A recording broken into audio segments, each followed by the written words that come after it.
하나님은 모든 존재를 철저하게 그들의 처음 자리로 돌려버리세요. 하나님 이외의 모든 존재는 죽음의 자리에서 하나님의 생기를 받아 존재화되는 거예요. 근데 그 하나님을 빼버리고 내가 주체가 되고 내가 주인이 돼서 살면 그게 곧 죽음이란 말입니다. 자기가 누군지를 모르는 거니까. 그거 알라고 이 역사와 인생을 이렇게 우리에게 주신 거란 말이에요. 우리는 없음이라니까요. 하나님은 말씀을 통해서 세상과 인생을 통해서 당신 백성들의 그 처음 자리를 도와주시는 거예요. 확인을 도와주시는 거예요. 계시록 11장 6절 보세요. 저희가 권세를 가지고 하늘을 닫아 그 예언을 하는 날 동안 보세요. 두 중인 교회 성도가 권세를 가졌어요. 엑소시아, 말씀을 전하고 받고 전하는 그 엑소시아와 두나미스의 권세로 말씀을 전하는데 증인의 삶을 사는데 두 증인이라는 건 두 사람씩 이렇게 다 같이 가는 게 아니라 나와 내 안에 그리스도가 하나가 되어 나가 되죠. 그래서 두 증인이에요. 두 촛대라고도 하는 거예요. 비추는 거. 비추어내는 거. 죄가 무엇인지 세상이 무엇인지. 그 두 증인이 하늘을 진리를 증거하는데 어떻게 됐다 그래요? 하늘이 닫히네요 오히려. 그리고 비를 막아버린대요. 비도 오지 못하게 하고 또 권세를 가지고 물을 변하여 피가 되게 하고 물을 전하는데 사람들이 피로 받네? 6월절 어린 양의 피는 뭐죠? 제사의 제물이에요. 그건 은혜의 물, 생수를 가리키는 거고 그 생수는 곧 진리다라고 예수님이 설명해 주시잖아요. 진리의 성령이라고. 근데 물을 전했더니 피로 받아. 그게 애굽의 첫 번째 재앙이었어요. 애굽은 그렇게밖에 못 받아. 그게 재앙이야. 이렇게. 진리를 줬더니 법으로 자꾸 가져가. 아무 때든지 원하는 대로 여러 가지 재앙으로 땅을 치리로다. 성도가 진리를 전하게 되면 그게 재앙이 돼서 땅을 치게 되는 거란 말이에요. 그거 비진리라고 자꾸 태클을 거는 거예요. 그리고 못 알아들어. 은혜의 비가 막혀버려. 비가 안 와. 하나님이 보내시면서 그러잖아요. 이사야 보내면서 가서 못 알아듣게. 그 얘기하는 거예요. 가서 못 알아듣게. 못 알아듣게 하라는 게 아니라 네가 말씀을 전해보면 사람들이 얼마나 못 알아듣는지를 알게 될 거라는 거예요. 세상은 절대 못 알아듣는다. 7절 저희가 그 증거를 마칠 때 무적행어로부터 올라오는 짐승이 저희로 더불어 전쟁을 일으켜 저희를 이기고 저희를 죽일 터인즉 저희 시체가 큰 성 길에 있으리니 이 성은 영적으로 하면 소돔이라고 하고 애굽이라고도 하니 곧 저희 주께서 십자가에 못 박히신 곳이라. 어디? 예루살렘, 소돔, 애굽, 바벨론 다 같은 곳이네요. 그죠?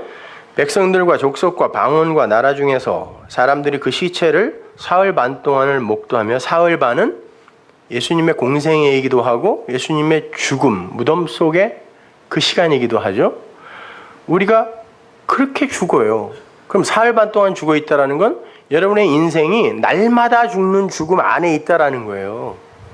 사흘 반 동안 목도하며 무덤에 장사하지 못하게 하리로다. 이미 죽었어요. 그리고 거기에서 사흘 반을 그냥 시체로 나부러져 있어요. 거기서 장사된 거예요.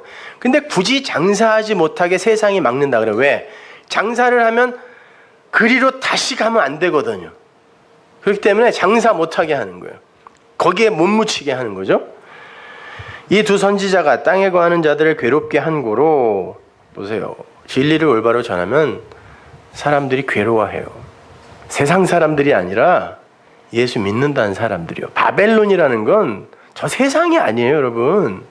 교회 안에서의 비진리를 이야기해요. 그래서 섞임, 혼합이라는 단어를 쓰는 거예요. 바벨, 섞인 말을 갖고 있는 이들이 괴로워한다니까? 뭐야 저거? 우리끼리 99%가 다 손잡고 열심히 가고 있는데 왜 저런 말을 해? 괴로워. 땅에 거하는 자들이 저희의 죽음을 즐거워하고 기뻐하여 서로 예물을 보내리라 하더라. 3일 반 후에 하나님께로부터 생기가 저희 속에 들어가며 저희가 발로 일어서니 이제 완성의 시점이죠. 구경하는 자들이 크게 두려워하더라. 하늘로부터 큰 음성이 있어 이리로 올라오라 함을 듣고 구름을 타고, 구름은 항상 비를 머금은 구름이에요. 히브리 사람들에게 있어서. 팔레스타인은 파란 구름, 노란 구름, 하얀 구름, 이건 구름으로 취급도 안 해요. 비를 머금은 먹구름이에요. 다. 구름을 타고, 말씀이죠. 은혜의 비. 그 말씀을 타고 하늘로 올라가니, 승천, 하늘이 되니 저희 원수들이 구경하더라. 땅에서 그거 구경하면 멸망입니다. 자, 이렇게 두 증인의 증거, 이것이 온전한 것으로 텔레오, 그 뭐 증거를 마침에 이렇게 되어 있는데, 텔레오라는 단어는 마치다라는 말이 아니라 완성된 증거라는 말이에요. 완전한 증거, 텔레오. 그것이 전해지면 무저갱, 아비소스죠.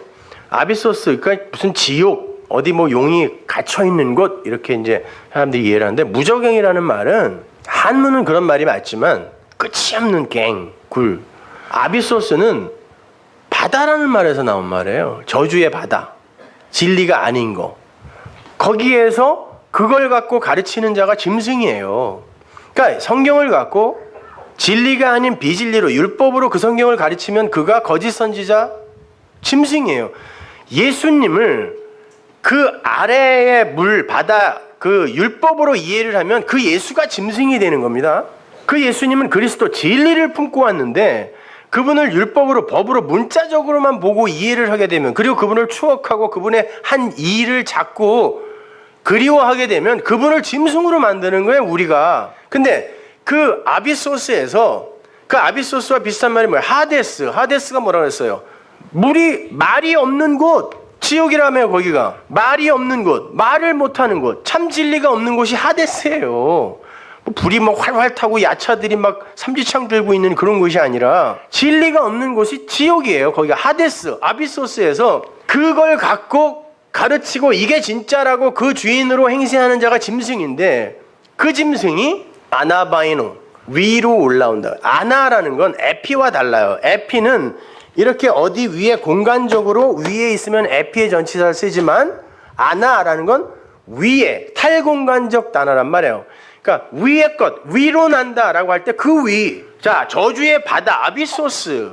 거기에 묶여 있는 게 사단이라고 해요. 대적자라 그래요. 용이라 그래요. 그게 뭐예요? 비진리예요. 그걸 아래 거로만 보면. 근데 이게 아나바이노, 위로 올라오면 뭐예요? 진리로 올라온다니까요. 그러면 그 진리가 그 완전하게 텔레오 전해지면, 그 진리가 아나바이노 위로 올라와서 어떻게 한다? 그 육과 전쟁하여 그를 죽인다라는 뜻이라니까. 저기 어디 지하에 있는 용이 어느 날 살아 올라와 갖고 우리와 막 싸우고 이게 아니란 말이에요. 그건 영화란 말이에요. 근데 어떻게 죽이냐면 아포크테이누, 도살해버려요. 공개적으로 처형하다, 이런 뜻이에요. 누구예요? 예수의 죽음을 죽게 된다는 거예요, 여러분이. 그 죽음으로 죽여내더라는 거예요. 그 아비소스의 짐승이 아나바이노 위로 올라오니까, 텔레오, 진리가 완전히 전해지니까 그것이 육을 어떻게 죽여내요? 공개적으로 제물로 죽여내는 거예요. 예수 안에서 여러분을 죽여낸다니까요, 그것이. 그들의 죽음, 그들의 시체가 큰 성 길가에 있다. 큰 성은 설명해줘요, 성경이. 바벨론이다 그래요. 길가라고 번역이 된 그 단어는 기도에, 너희들은 기도할 때 길거리에서, 회당과 길거리에서 기도하기 좋아한다, 그 어구가 나오죠. 뭐냐면 성전 마당이라는 단어예요, 그게요. 옛 성전 마당에서 죽는다는 거예요. 그들의 시체가 거기 있대요, 3년 반 동안. 그러니까 여러분은 교회에서 그렇게 죽는 거예요. 교회는 여러분의 소원을 이루는 곳이 아니라니까요. 진짜 그거 원하면 절에 가세요, 절에. 거기는 그거 하는데 맞아요. 원래 진짜 불교는 또 그거 아니지만 지금은 그렇게 돼 있잖아요. 아니면 뭐 무당을 찾아가든가. 그 사람들은 진짜 그거 해주려고 있는 사람들이니까. 교회는 여러분의 그 소원을 짓밟아 뭉개는 곳이에요, 육적 소원을. 그래서 그거 아니다라는 걸 가르치는 곳이란 말입니다. 율법의 대표, 옛성전의 마당, 성전 마당에서 뭐 해요? 희생제사 드리잖아요. 거기에서 그가 죽는 게 뭐죠? 율법에 대하여 죽는 거예요. 율법으로 죽는 거예요. 죄가 되어 죽는 거라니까. 말씀이 그를 죽여낸다고요.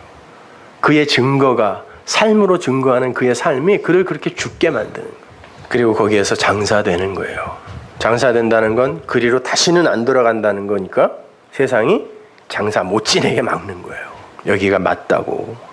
그 보세요. 거기가 소돔이다, 거기가 애굽이다, 거기가 예루살렘이다 그래요. 다시는 돌아가면 안 될 곳. 그래서 이스라엘이 애굽에서 나오자마자 홍해를 닫아버리는 거죠. 못 들어가요. 내가 광야에서 니들 죽이면 죽였지 다시 그리로 안 돌려보낸다. 롯이 소돔을 돌아보지도 못하게 하는 거예요. 그래서 율법의 성전 다시는 돌아보면 안 돼요. 골고다에서 그렇게 제물로 죽은 예수 다시는 추억하면 안 돼요. 기념해도 안 돼요. 성경에서 기념하라는 말은 그런 말 아닙니다. 기념하는 게 뭐 제사 지내는 거 아니야 그거? 그런 거 하지 말라는 거예요. 예수님은 살아서 여러분 안으로 들어와 있다니까 진리로. 왜 자꾸 제사를 지내려고 그래요? 성도는 그렇게 사흘 반 동안 그 예수님의 공생의 기간이죠. 그게 성도의 인생이에요. 날마다 죽음 아래에 놓여 있게 되는 거예요. 그러다 마침내 사흘 반이 끝나면 생기, 분유마, 진리죠. 영, 생기를 받아 진짜 호흡을 받아 하늘이 되어 올라가는 거예요. 그게 우리의 인생이란 말입니다. 그런데 그 예수를 누가 낳고 누가 장사 지내죠? 예수의 아버지 이름은 요셉. 예수를 누가 장사 지냅니까? 아리마대? 요셉. 성경은 그냥 괜히 필요 없는 말을 함부로 써놓지 않습니다. 요셉이 낳고 요셉이 장사 지내는 게 무슨 말일까요? 예수를 낳고 그 율법의 예수를 완전히 그리스도와 하나가 되어 죽여야 되는 게 누구예요? 나죠. 내 얘기하는 거예요. 요셉은 그래서 완성의 이야기를 담고 있다니까요. 요셉의 이야기가 요한복음이에요. 요셉의 이야기가. 그러면 그 요셉, 그 나는 어디서 죽어야 돼요? 소돔, 애굽, 예루살렘. 요셉이 어디서 죽었어요? 그래서 애굽에서 죽는 거예요. 그리고는 그게 바로 막벨라밭 굴이다를 가르쳐주기 위해 해골이 되어 글로 들어간다니까. 반드시 애굽에서 죽어야 돼요. 어린 양 어디서 죽었어요? 애굽에서 죽었다니까요. 6월절 어린 양은. 근데 진짜 어린 양은 어디서 죽었어요? 예루살렘에서 죽었어요. 계시록이 그게 같은 곳이다 그런단 말이에요. 근데 그 죽음은 우리를 대표하는 죽음이라면서요. 여러분이 어디서 죽어야 되는 거예요? 여러분이 그 율법에 대하여 죽는 거예요. 옛성전에서 죽어야 된다니까. 이 육에서 죽어야 된다니까. 창세기 50장 12절 보세요. 야곱의 아들들이 부명을 쫓아 행하여 그를 가나안 땅으로 메어다가 마므레아 막벨라 밭 굴에 장사하였으니. 이거 보세요. 막벨라 밭 굴 꼭 같이 쓰죠. 이는 아브라함이 해쪽 속 에브론에게 밭과 함께 사서 소유 매장지를 삼은 곳이더라. 요셉이 아비를 장사한 후에 자기 형제와 호상군과 함께 애굽으로 돌아왔더라. 요셉이 110세에 죽음에 그들이 그의 몸에 형제를 놓고 애굽에서 입관하였더라. 애굽에서 장사된 거예요. 그래놓고 뭐라 그러냐면 내 해골을 메고 올라가라. 어디로? 막벨라 밭굴로 올라가라. 난 애굽에서 이렇게 죽었어. 맞아. 이게 예수의 죽음이고 나의 죽음 맞아. 그리고 이 죽음이 바로 막벨라 밭굴의 성도의 죽음이란다. 그러면 다시는 이 애굽에 들어와서는 안 되겠지. 내 해골도 여기 있으면 안 돼. 내 해골 메고 올라가. 다시는 돌아가면 안 되는 곳이니까. 근데 다시는 돌아가면 안 되는 곳이라는 걸 가르쳐주기 위해 하나님이 그리로 넣는다니까요. 하나님이 언약하신 거예요. 내가 글로 넣을 거야. 다시는 돌아가면 안 되는 무덤 속으로 애굽으로 하나님이 집어넣는다니까요. 뭐 하라고? 죄지라고. 성 쌓으라고. 세상의 성전 지으라고. 자, 예수가 애굽에서 어린 양으로 죽어서 하나님의 백성들을 광야, 즉 이 교회로 밀어낸 것과 같은 그림을 요셉이 보여주는 거예요. 그 삶을 우리가 살게 되는 겁니다. 그렇게 해서 우리가 애굽에서 죽으면 그게 사는 거니까 거기가 빈 무덤이 되는 거란 말이에요. 거기서 부활하는 거예요. 율법에서 부활하는 게 뭐예요? 사망과 죄와 사망의 법이 생명과 성령의 법으로 이해되는 거, 깨달아지는 거라니까. 거기에는 인간의 육적 행위가 요만큼도 개입할 수 있는 틈이 없어요.